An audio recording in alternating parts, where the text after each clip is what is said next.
Hi, I'm Dave, founder of Halloween Year Round, and I'm here to talk about the 25th anniversary of a very, very special movie. A movie that is near and dear to probably no one, but it's 1999's Lake Placid.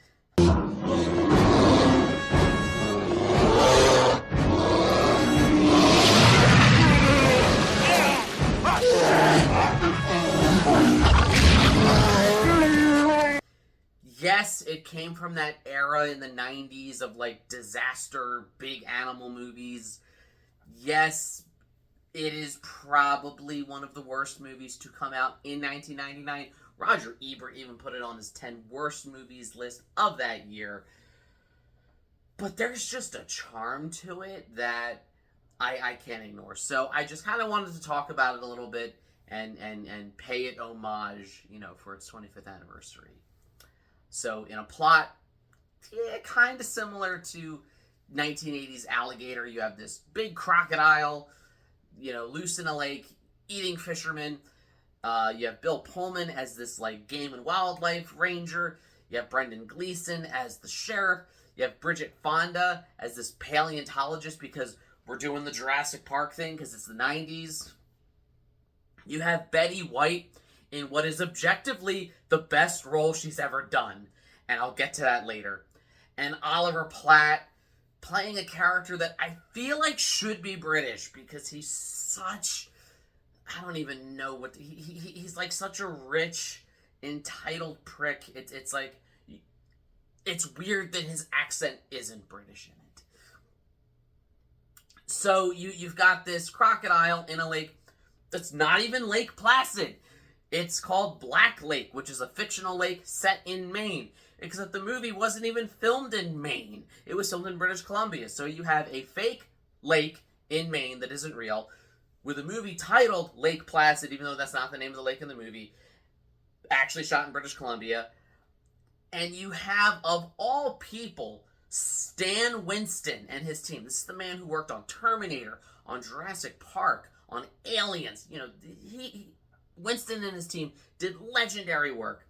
They built like this fully functional, fully sized, like animatronic crocodile that you don't even get to see because they use bad 90s CGI for most of the shots. For the, almost 4 minutes of screen time that the crocodile actually does get. Does it have the characters talking in cartoonish ways that no human being would actually behave in? Check.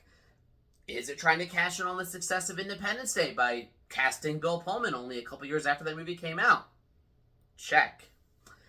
Does it have Betty White saying some of the most crass, raunchy, insulting, vicious things? Oh, yes. I killed him. Thank you, Officer Fuckmeat. If I had a dick, this is where I'd tell you to suck it. Check, and it's why she's the best part of the movie. All that aside, all of this is to say that there's just it's a bad movie, it's a dumb movie, but it's not a boring movie. And I think that this isn't a case where it's like you have The Room that is just it was meant to be good and is just one of the worst movies ever made. Like it tried and its hilarity comes from how bad it doesn't realize it is. And then over here you have Sharknado, a movie that is trying so hard to be so bad it's good that it misses the point that when you try to be bad, you end up just being bad. And then you have Lake Placid, that I feel like is right in that middle sweet spot, in that nobody thought they were making Citizen Kane,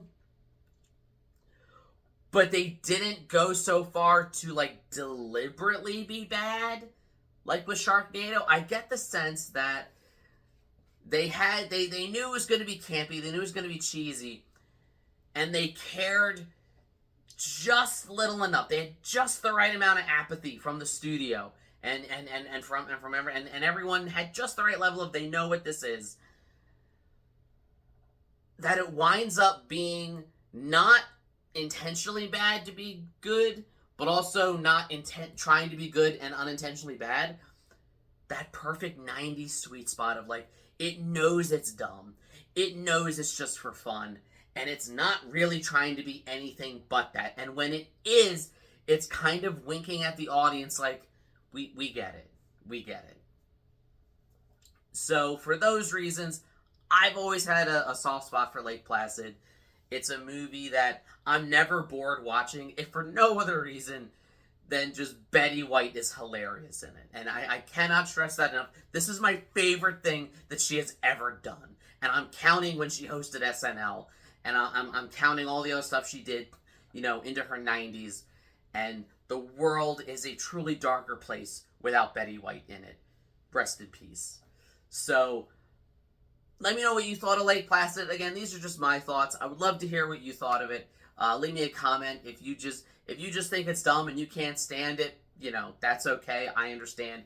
If you see the charm in it like I do, that's great. Like, share, subscribe, all the YouTube stuff. If you don't, you may end up getting eaten by a giant 30-foot crocodile that is actually a really good animatronic, but you'll never see it because it's bad 90s CGI. And as always, every day is Halloween.